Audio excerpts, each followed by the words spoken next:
Ryan, thank you for being here with me today. What is analysis paralysis? Yeah, analysis paralysis.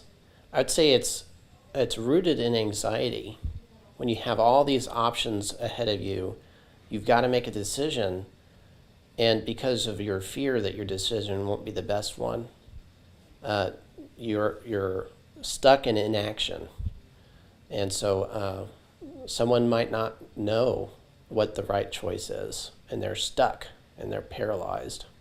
And what choices are we talking about here? Are these choices ranging from everyday life decisions, or does analysis paralysis really just apply to major decisions in someone's life? I'd say both.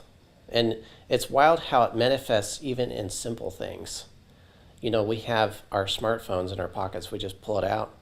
You want something from DoorDash? Well, you've got 100 different options right in your hands. Do I want a Chipotle burrito? Do I want a cheeseburger? Right? And we see it a lot in dating apps. You get on a dating app, you're trying to find someone to get to know, and you have hundreds and hundreds of people to choose from and different profiles to read, and you don't want to end up with someone, right, that's not going to treat you well. And so you might not feel confident in choosing. But then you have universities, you have careers. There's so many opportunities, right? And there's this worry that your choice will be one that you regret. And so a lot of folks don't feel that they're equipped to make the best decision for their future.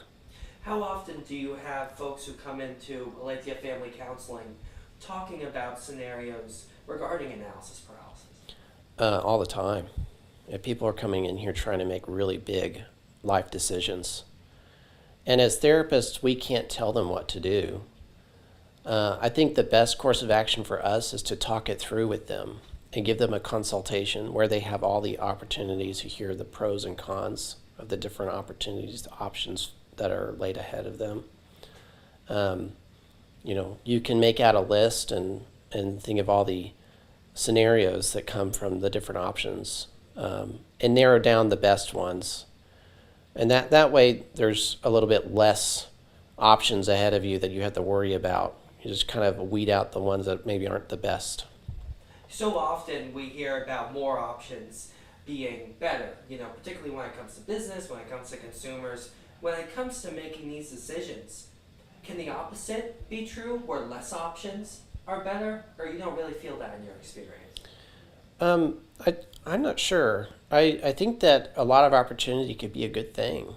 But it can create this symptom of incredible anxiety. I wonder if it's almost like maybe it's a confidence thing. Someone is very anxious. They haven't been given a lot of opportunities to analyze effectively, and maybe they've historically made decisions that really weren't the best, and that were hurtful or harmful to them. And so they're basing it off of previous experience or the lack of it. You may have alluded to this, but as cell phones and technology have become more and more part of everyday life, is the amount of options people are facing, is that leading to an increase in analysis paralysis? I could say that. I didn't. The fact that analysis paralysis is a fairly new trend. Um, it's almost like a meme. It's man, what's the word I'm thinking of? It's a term that's brand new. And our smartphones and how fast the internet, it's getting even faster. Every day it's getting faster and faster. It's almost like we can't keep up with it. And, I just want to make clear for our audience, analysis paralysis isn't like a diagnosis, it's a term, as you say. Yeah, I would say so. I don't think you're going to find it in the DSM-5. The probably the closest you're going to find it is maybe a generalized anxiety disorder, or some kind of an anxiety or stress, acute stress disorder. Now, when people are faced with so many choices, they feel they need to make a decision, they feel they need to make the right decision. What's your best piece of advice?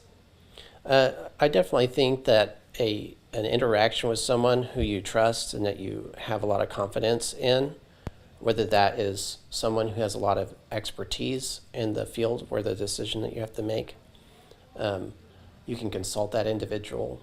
It might be a really close family member, but I definitely encourage folks to consider coming to counseling.